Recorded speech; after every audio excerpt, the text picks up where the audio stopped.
Hello friend, स्वागत है आप सभी का हमारे चैनल पर। आज हम शुरू करेंगे सामान्य विज्ञान के महत्वपूर्ण परीक्षा प्रश्नोत्तरी, जिसमें अभी तक रेलवे में पूछे गए हैं या पूछे जाने वाले हैं उन इम्पोर्टेंट्स क्वेश्चंस का हम अध्ययन करेंगे। 100% आपका सिलेक्शन होगा अगर आपने मन लगा के अपने लक्ष्य को प्राप्त करने की कोशिश की है या फिर उस सफलता को पाने के लिए आपने किस प्रकार की तैयारी की है, तो आपका 100% सिलेक्शन होगा अगर अच्छे से आपने मन लगा के किया है। तो बने रहिए हमारे वीडियो के साथ और एक कदम अपने लक्ष्य की ओर बढ़ाइए। तो चलिए शुरू करते हैं। पहला है अपने पास कि RH फैक्टर किससे संबंधित है। RH फैक्टर किससे संबंधित है, इसको जानने के लिए सबसे पहले अपन देखते हैं कि RH फैक्टर होता क्या है। पहली चीज़ कि RH फैक्टर होता क्या है, तो सबसे पहले चीज़ अपन देखते हैं कि जो RH फैक्टर है उसकी खोज किसने की थी। वो की थी लैंड स्टीनर ने, जो 1901 में की थी। और जो लैंड स्टीनर थे ये कहाँ के थे, ऑस्ट्रिया के थे, ऑस्ट्रिया देश के थे लैंड स्टीनर, जिन्होंने RH फैक्टर की खोज की। आर लैंड स्टीनर ने क्या किया था, जो रिसिस बंदरों की जो प्रजाति है उसमें क्या खोज हो जाता है, एक प्रोटीन की खोज करी थी जिसको RH फैक्टर कहा था, यानी RH कारक कहा था। यानी रिसिस बंदर प्रजाति है उसमें एक प्रोटीन की खोज करी थी जो उन बंदरों में पाया जाता था, उसको RH फैक्टर का नाम दिया गया था। और ये RH फैक्टर जो होता था पॉजिटिव और नेगेटिव दोनों होता था। यानी कि ये जो होता है अभी 85% लोगों में है ये पॉजिटिव पाया जाता है और 15% लोगों में है ये नेगेटिव पाया जाता है। तो ये पॉजिटिव और नेगेटिव का आप लोगों को फंडा क्या होता है मैं बताता हूँ अभी। जो एबीओ ब्लड सिस्टम होता है, यानी ब्लड ग्रुप सिस्टम जो होता है, कि हम लोग बोलते हैं कि मेरा ए पॉजिटिव है, बी पॉजिटिव है ब्लड ग्रुप, ये ब्लड ग्रुप जो होता है वो अगर किसी ब्लड ग्रुप में अगर किसी किसी का ब्लड ग्रुप ए है तो उसमें क्या होगा, एंटीजन ए होगा, और किसी का ब्लड ग्रुप बी है तो उसमें क्या होगा, एंटीजन बी होगा। अगर दोनों ए और बी है तो उनमें क्या होगा, ब्लड ग्रुप में एंटीजन ए बी होगा। अगर किसी का ब्लड ग्रुप ओ है तो उसमें किसी प्रकार का कोई एंटीजन नहीं होगा। तो जो मोस्टली जो ए पॉजिटिव होते हैं या फिर ए नेगेटिव होते हैं या a b positive a b negative जो होते हैं वो इस RH फैक्टर के द्वारा ही शो किए जाते हैं। यानी इसके द्वारा ही जो RH फैक्टर है इसके द्वारा ही ब्लड ग्रुप का जो है पॉजिटिव और नेगेटिव बताया जाता है। तो जो पॉजिटिव है या नेगेटिव है इसका कोई मतलब मोस्ट इफेक्ट नहीं पड़ता मन पे, मतलब लोगों पे। लेकिन जो महिलाएं होती है उनको गर्भधारण के समय जो गर्भकाल होता है उस टाइम थोड़ा इफेक्ट पड़ता है इस पॉजिटिव नेगेटिव का। नेगेटिव होने पे थोड़ी समस्याएं उत्पन्न होती है। तो आप लोगों ने देखा कि RH फैक्टर क्या होता है, तो अब इसका आप आंसर दे सकते हैं कि RH फैक्टर क्या है। तो RH फैक्टर किससे संबंधित है, RH फैक्टर अपना ब्लड से संबंधित है, यानी कि रक्त से संबंधित है अपना RH फैक्टर। चलते हैं नेक्स्ट क्वेश्चन की तरफ। नेक्स्ट क्वेश्चन अपना है, रक्तचाप नियंत्रित होता है, यानी कि जो ब्लड सर्कुलेशन है वो नियंत्रित होता है। जैसे जो मानव शरीर होता है उसमें जो ब्लड का सर्कुलेशन होता है, यानी जो खद्दे अपना खद्दे से पूरे शरीर में और फिर पूरे शरीर से वापस शुद्धिकरण हो गई किडनी से हद्दे में या जाता है। तो इसका जो कंट्रोल होता है वो कंट्रोल किसके द्वारा होता है, वो अपन देखेंगे कि कंट्रोल किसके द्वारा होता है इसका। तो जो कंट्रोल करता है वो कौन सी ग्रंथि करती है, वो करती है एड्रीनल ग्रंथि। यानी जो ब्लड सर्कुलेशन होता है उसका कंट्रोल कौन करती है, एड्रीनल ग्रंथि इसका कंट्रोल करती है। तो रक्तचाप का नियंत्रित कहाँ होता है, एड्रीनल ग्रंथि के द्वारा होता है। तो इसके बारे में थोड़ा अपन देखते हैं कि जो एड्रीनल ग्रंथि है वो क्या है। तो जो एड्रीनल ग्रंथि है उसको क्या कहते हैं, उसको कहते हैं जीवन रक्षक हार्मोन। जीवन रक्षक हार्मोन इसको क्यों कहते हैं, अगर ये ब्लड को कंट्रोल ही नहीं करेगी तो अपना ब्लड प्रेशर हाई हो जाएगा या ज़्यादा हो जाएगा, जिसकी वजह से क्या हो जाएगी, मानव की मृत्यु हो सकती है। तो जो ब्लड होता है वो प्योर कहाँ होता है, यानी उसको छना कहा जाता है, शुद्ध किया कहाँ जाता है, तो उसको शुद्ध किया जाता है किडनी में।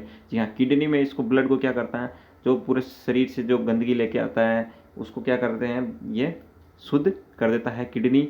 फिर जो शेष बचता है उसमें वो बचता है यूरिन, जिसको बाहर स्रावित कर दिया जाता है या उत्सर्जित कर दिया जाता है। तो जो ब्लड का जो शुद्ध करने की प्रक्रिया है उसको क्या कहते हैं, डायलिसिस कहते हैं। जी हाँ, किडनी जो शुद्ध करती है उसको उस प्रक्रिया को क्या कहते हैं, डायलिसिस कहते हैं। यानी ये कृत्रिम डायलिसिस भी होता है। तो जो ब्लड प्रेशर होता है वो किसके द्वारा मेजर करते हैं, वो स्पिग्नोमेनोमीटर के द्वारा अपन मेजर करते हैं। ब्लड प्रेशर जो होता है उसको स्पिग्नोमेनोमीटर के द्वारा करते हैं। और जो ब्लड का रक्त परिसंचरण, यानी जो ये सर्कुलेशन सिस्टम जो होता है ब्लड का, उसको जो फर्स्ट टाइम अध्ययन किया था या स्टडी की थी इसके बारे में, उस वैज्ञानिक का नाम है विलियम हार्वे। जी हाँ, डायरेक्ट क्वेश्चन पूछ लिया जाता है कि जो रक्त परिसंचरण या ब्लड सर्कुलेशन है उसका फर्स्ट अध्ययन किसने किया था, तो वो विलियम हार्वे ने किया था। तो एड्रिनल ग्रंथि के बारे में अपन जाना कि इसको जीवन रक्षक हार्मोन कहते हैं, और रक्त के बारे में जाना कि इसको शुद्ध कहाँ किया जाता है, किडनी में किया जाता है या वृक्क जो होता है उसमें किया जाता है। और ये जो शुद्ध करने की प्रक्रिया है उसको क्या कहते हैं, डायलिसिस कहते हैं। और जो रक्त प्रेशर यानी ब्लड प्रेशर जो होता है उसको स्पिग्नोमेनोमीटर के द्वारा मेजर किया जाता है। और जो ब्लड सर्कुलेशन है या रक्त परिसंचरण है उसका फर्स्ट अध्ययन किया था विलियम हार्वे ने। देखते हैं नेक्स्ट क्वेश्चन अपना क्या है। नेक्स्ट क्वेश्चन है कि मूत्र का निर्माण कहाँ होता है। अभी पिछले क्वेश्चन में अपन ने देखा था कि जो ब्लड है वो क्या करता है, ब्लड को साफ करता है या छानता कौन है, किडनी।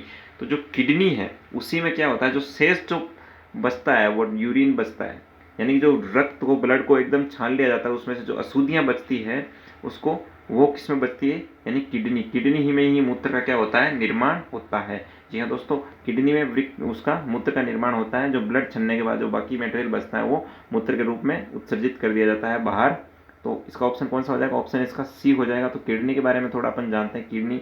किडनी जो होती है शरीर में उसका वेट लगभग कितना होता है, 150 ग्राम होता है, यानी 150 ग्राम के लगभग होता है। और जो पतरी होती है वो पतरी किसमें, किडनी में ही होती है।